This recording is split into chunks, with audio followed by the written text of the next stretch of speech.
geste, c'est un devoir pour moi de le faire. Moi, je suis enseignant et je suis du président Macky Sall. Donc, le président Macky Sall nous a toujours instruit de nous rapprocher des populations. Surtout en ce moment de rentrée scolaire. Il fallait que je me débrouille pour quand même soulager un peu les populations par rapport aux fournitures. C'est ainsi que j'ai choisi, ciblé 6 écoles avec la délégation qui est composée de Madame Nabou Ley, le maire, et du professeur Traoré, et avec notre responsable politique Marie-Louise qui est là, donc qui est en même temps vice-présidente au niveau de cette école, donc du bureau des parents d'élèves. C'est important. J'ai ciblé donc 6 écoles où je suis allé leur donner le matériel. Saluer geste bi vraiment c'est un geste noble ah boo xamante ni ñëpp kontaan nañ si ah dina jàppale parents d'élèves yi nga xamante ni moment bi moom fourniture yi day war seen kaw donc ñu ngi leen di sant bu baax a baax geste bi rek kii na lépp waaw ñu ngi leen di ñaanal bu baax waaw ngeen mun a ren ngeen mun ko déwén ah vraiment kontaan nañ si bu baax a baax waaw. te li ngeen def nii waroon ngeen ko def ci école bi man yaakaar naa chance bu mu am bu mu fi ñëwee ba léegi ñun duñ fi ñàkk dara c'est parce que il a augmenté même au niveau de l'IEF lu fa ñëw ñun dañuy sedd Senghor li nga def nii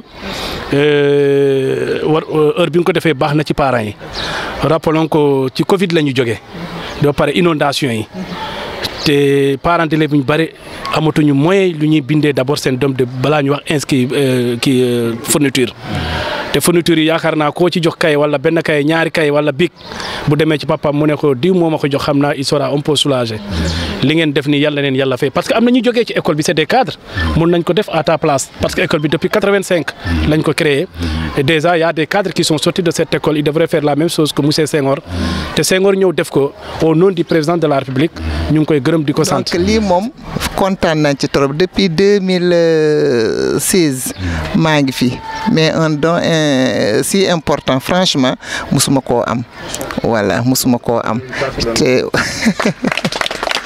voilà donc vraiment ça se voit que c'est un enseignant qui est là voilà xam nga ne ku nekk da nga koy jox lu mu yelloo rek voilà lu mu yelloo rek parce que xam na luy jafe-jafe ci kii bi ci école bi sànq ni bi ngeen ñëwee bi trésorière gis fourniture yi mu may ne madame Souli kat xam naa ni dañoo teel a jënd cahier xam nga donc bu ñu xamoon ni lii mu ngi ñëw kon du ñu teel a jënd cahier parce que chaque année ñoom dañuy APE bi dañuy débloquer quelques cahiers pour xale yoo xamante ne fii ba décembre da ngay gis xale yoo xamante ne amuñu cahier donc loolu dafa metti surtout conjoncture bi ñuy vivre nii en ces temps là c'est très dur donc boo gisee nag ku lay jàppale te si il parle au nom du président de la République aussi vraiment loolu am na maat ça veut dire que président fàttewul askan bi. lii nii depuis bi ma fi nekkee ci école bi ça fait 10 ans de cela parce que mi ngi fiy soog a am waaw mais quand même école def di loo xam ne lu ñëw rek ñun on prend amul benn problème on a pris et on a compris affaire bi parce que c'était à l'orée des trucs des élections donc moo taxoon ñu def loolu mais nag lii ñun ñoo ngi koy soog a gis et puis dañ ko soxla woon sax parce que nee naa la chaque début d'année kii dañ on fait cacheter suñu budget yëpp ci lii lay dem te loolu yëpp parents d'élèves yi bon kii ak yooyu or que on a d'autres priorités yoo xam ne yu kii mais kii il faut ñu def ko cahier de roulement yeeg lépp ñun dañ ko daan jënd mais bi yoon c'est venu à temps vraiment y aura pas de problème. Encore une fois de plus merci xëy na daanu dajul suuf joxe nga fi ay mayo jot nañ ci lépp jot nañ ci mais nag lii nga def tey ci école bi man madame la maire en même temps nekkaat vice-présidente APE dañuy kontaan lii nga ñëw def ñun nga ko defal parce que ñun la waroon waaye nag comme am nañ ku ñu ko defal dañuy sant yàlla bu baax di ñaanal tamit suñu doyen parce que wax dëgg yàlla directeur bokk na ñun lépp rek li nga xamante ne bii war nañ ko war a waxtaanee xeebuñu ci benn yoon Pape Diop it la même chose, son notabilité la mais nag li rafet na yàlla na yàlla xeeb doole. Ce cadeau nous va du fond, c'est du fond du cœur que nous vous disons merci. Donc ça nous va droit au cœur, franchement. Et étant donné que bon nekkoon na li nga xam ne ñu ngi ko doon séntu nag pour defar ko élèves yi. te yéen ngi ñëw jàppale ñu si. donc vraiment ñu ngi rafetlu geste bi à sa juste valeur. di ko apprécier à sa juste valeur. donc lii ça va contribuer à soulager un peu les parents par rapport aux préoccupations qui les attendaient quant à l'étude de leurs enfants. waaw donc ça va parvenir pratiquement de droit aux enfants afin qu'ils puissent avoir des outils pour commencer le travail déjà. Donc, des guides, quoi, des guides. Ouais, j'ai aperçu des guides. Donc ça veut dire que bon vraiment c'est l'éducateur qui parle, c'est l'enseignant qui parle. Parce que vous êtes même soucié du personnel enseignant. Wow. Parce que parfois les guides font défaut dans les établissements. Et vous savez que l'enseignant a besoin de guides pour faire ses préparations. Parce que nous faisons des progressions harmonisées. Voilà. Donc il nous faut nécessairement avoir un guide qui doit être notre tableau de bord. Pour savoir quel contenu enseigner, n'est-ce pas? Et ça fait parfois défaut dans les établissements parce que am na jàngalekat yoo xam dañ koy yóbbaale bu ñuy dem qui sont affectés. Donc quelquefois c'est la croix et la bannière pour en trouver d'autres afin d'en remettre à certains enseignants. Donc vous venez nous soulager à travers la remise de ces guides-là. Donc ça va permettre aux enseignants, en tout cas, d'avoir ces guides-là, de pouvoir les utiliser à bon escient pour faire une meilleure planification, un meilleur enseignement pour que les élèves puissent être d'un niveau admirable. kii papam dafa bokk ci imam yi nekk ci jàkka bi kon nii nga def fii ci école yi def ko fii ci daara bi defar nga ko ci jumaa ji te jumaa bi papam imam la ci kon duma soral wax bi xam naa daal fii ci Médina Kell moom yaa ngi leen jàppale yaa ngi leen dimbali waaw ci côté bu nekk ci li feeñ ak lu feeñul yëpp yaa ngi leen jàppale te da nga nu jege te loolu dafa nekk suñu njëriñ parce que dafa nuy indi bu ñu bëggee ci kaw mu mën a gaaw a àgg kon xam nga loolu looy am importance la et kon ñu ngi leen sant di leen gërëm. acte bi c'est à saluer du quantité bi du mbir mais acte bi la ñuy saluer doomu aadama moom li ñuy wax naan kuy ram di la yóbbaale boo amee oto doo la fi bàyyi waaw donc ala kulli xaal ku lay jox ay saabu ak kii moo toll ci tolluwaayam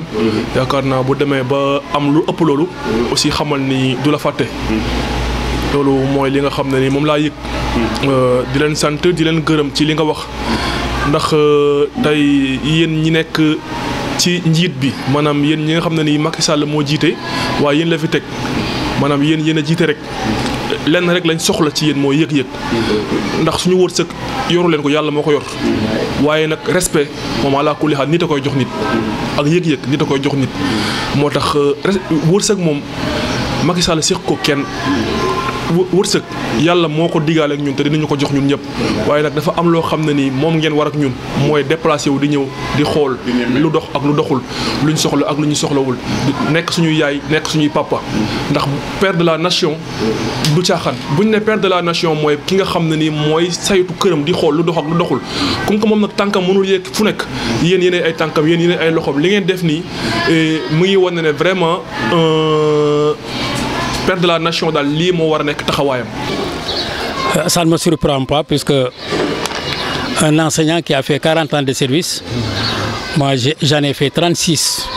Vous avez fait 4 ans de plus que moi. Bu indee lii ci école mënuñ lu may sant yàlla. Parce que bu doon benn big rek nga jox ko élève bi dana teggil parent d'élève bi au moins 50 francs. waxuma laa nga indi ay livres indi ay rames de papier indi craie. Ngay lu nga xam ne moom la école bi soxla le choix est judicieux puisque xam nga li nga war a indi ci école bi donc au nom du quartier puisque je suis le délégué de quartier au nom du quartier ñu ngi lay gërëm nit lu mu def pour moom la surtout nga jëmee ko ci xale yi et ensuite nga jot des instructions di doxal instructions yi c'est ça qui est important puisque mënoo nga ñëw rek ne à mon nom en tant que conseiller mais non da nga ne les instructions du chef de l'État. Donc on vous remercie sur votre fidélité, sur votre engagement, sur votre détermination et sur votre courage politique aussi. et di gërëm nag directeur bi parce que xëy na waroon na la wax les résultats bi école bi def parce que bala ngaa yóbbu dara ci école seetam école ndax ñi ngi liggéey le résultat de l'école résultat très positif jàngalekat yaa ngi fii man on m'a jamais appelé na ma ñi ngi tardé wala ñi ngi xuloo wala am na discussion avec le directeur jamais ils sont tous professionnels ils sont tous gradés et ku ci nekk yaa ngi def la nga mën a def encore une fois jërëjëf et je vous remercie avec toute la délégation qui nous accompagne je vous remercie. waaw comme man ni ko directeur defee rek aussi donc c'est des mots de remerciement ah c'est des mots de remerciement donc vraiment di sant bu baax honorable di sant bu baax ma sœur Seynabou Mbaye donc au nom de la population de Mame Dior aussi léegi man en tant que délégué de quartier donc dinaa ko xamal population bi ñu xam geste bii ngeen def ci école bi waaw gis naa léegi aussi madame imam madame Xaar Gueye moom aussi ak Pierre donc ñoom ñëpp bon Xaar mooy présidente ànd baax mooy association bi gën a mag association jigéen ñi gën a mag yi moom aussi teew na donc comme yem na ci donc moom aussi dina ko mun a jottali population bi ñu yëg ko parce que lu baax dañ koy siiwal lu baax dañ koy siiwal ñi ko def dañ leen di sant waaw loolu moo am voilà jërë ngeen jëf donc asalaamaaleykum wa rahmatulah. leen di remercier sant nañ bu baax Nabou bàyyiwul école bi ginnaaw tout le temps loxo ma ngi fi ànd baax boobu mu wax daaw am na geste bu ñu fi def ñi fàttewuñu leen ñu ngi leen di remercier yéen tamit bu baax kontaan nañ bagage yi moom ñëw na à son heure merci beaucoup. donc asalaamaaleykum maa ngi nuyu ñëpp macha allah di remercier ñëpp aussi si seen taxawaay di commencer ci nuyoo bi directeur ñu ngi lay nuyu bu baax macha allah di la dalal aussi vraiment di la wax ne aussi sa taxawaay yal na yàgg fii di nuyu la délégué de quartier monsieur Ba sama xarit sama nijaay vraiment di remercier madame Xaar madame imam ak Pierre ak personnel bi fi taxaw yëpp di remercier honorable Thérence Senghor parce que lii yàgg nañ koy def du tey mais cette année là dañuy wax ne dañ koy yaatal pour que vraiment école yëpp gis seen bopp ndax président Macky Sall lii la ñu sant daf ñu ne seen taxawaay jege leen population bi ngeen dem ci seen soxlo moo tax ñu ñëw fii dimbali si suñu njaboot parce que ñii suñu njaboot lañu te xale yi ku leen dimbali ëllëg lu ne mën na cee génn ndax ministre fii lay jaar président de la république fii lay jaar leneen ak leneen fii lay jaar ñoom ñoo yore réew mi ëllëg te gestes yi ñuy def xale yi suñ ko xamee ñoom bu ëllëgee ku ci am teranga di nga fàttaliku sa morom bi sa xale yi jàng ci école bi kon vraiment ñi ngi remercier ñëpp di sant ñëpp di gërëm ñëpp di ñaan yàlla suñu ñëw fii yàlla bu mu fi mujj ci barke yonente bi sallallahu alayhi wa sallam merci beaucoup. Par rapport aux instructions du président de la République, son Excellence M. Macky Sall, qui vous demande d'être à l'approche de la population, est-ce que ces dons-là sont de fonds propres ou bien qu'en est-il de ces dons-là? Ce sont des dons propres. C'est des dons de dons. Pas des moyens de la présidence? Non, non, pas du tout. Pas du tout. Je suis haut conseiller de la République. J'ai un minimum qui me permet de me solidariser avec les autres et d'aider les autres. Tout juste. C'est de mon salaire. C'est de mon salaire. Mais j'ai dit, selon les instructions et les directives de son Excellence, le président Macky Sall, je le représente ici, à Keur Massar. Donc mon devoir, c'est de faire vraiment, de me rapprocher des populations, d'aller vers les populations et de les aider, de me solidariser avec elles. C'est pas une première fois qu'on vous voit faire ces gestes-là. On vous a vu dans les mosquées, dans les lieux de culte à l'église. On l'a vu même avec des jeux de maillots au niveau des quartiers. Quel est vraiment ce but par rapport à ces gestes-là, M. Senghor? Vous savez, c'est une question d'éducation. C'est une question d'éducation. Moi, je suis Diola. Je ne je ne fais pas le malin, comme le font beaucoup de gens. Moi, j'essaye. Je suis humain comme tout le monde. Mais si je dois partager, copain. Je dois être avec les gens. Moi, même on m'a forcé à porter ça. Hein. Moi, je suis tout le temps avec les gens. Hein. Pour qui me connaît, je suis le coordinateur des enseignants. Tous les enseignants du département de Pikine me connaissent. On va prendre le ballon à Rabo. Vous êtes enseignant. Quel est le mot que vous dites aux enseignants par rapport à cette nouvelle année scolaire? Ah non, ça c'est important. J'ai dit aux enseignants de s'oublier et de savoir que ces enfants-là, dans la vie, le plus cher pour l'individu, c'est son enfant. Pour l'homme, c'est son enfant. Même pour Dieu. Donc il faut qu'ils le sachent. Ils sachent cette responsabilité-là qu'ils ont. Il faut qu'ils s'oublient et qu'ils se donnent à fond pour la réussite de ces enfants-là. Et ils seront récompensés par Dieu, par Allah. qui n'attendent pas de récompense d'aucune personne, qui n'attendent de récompense que de Dieu. Et ça, je le dis, am 100 francs bu barke moo gën million bu xaw ma naan parce que je suis pas wolof dégg nga donc il faut ñu xam lu ñu doon xam ne enseignant c'est pas n'importe qui ku la yaakaar confier la doomam bi nga xam ne moom mooy doomam lu muy aleelom la ci àddunaam mu dénk la ko donc dénk na lu rëy te kooku ku la gis ba sopp la jox la dénk la doomam bu mu la gën a kooku bu mu la gën a gore. Honorable Dakar 24 Info vous remercie. Merci beaucoup. Je vous remercie quand même de m'avoir forcé à me suivre avec vos caméras et tout là. Moi, je n'en avais pas l'habitude. Mais voilà, je suis obligé, comme tout le monde me le demande, je le fais. Merci. Je vous en prie. Voilà.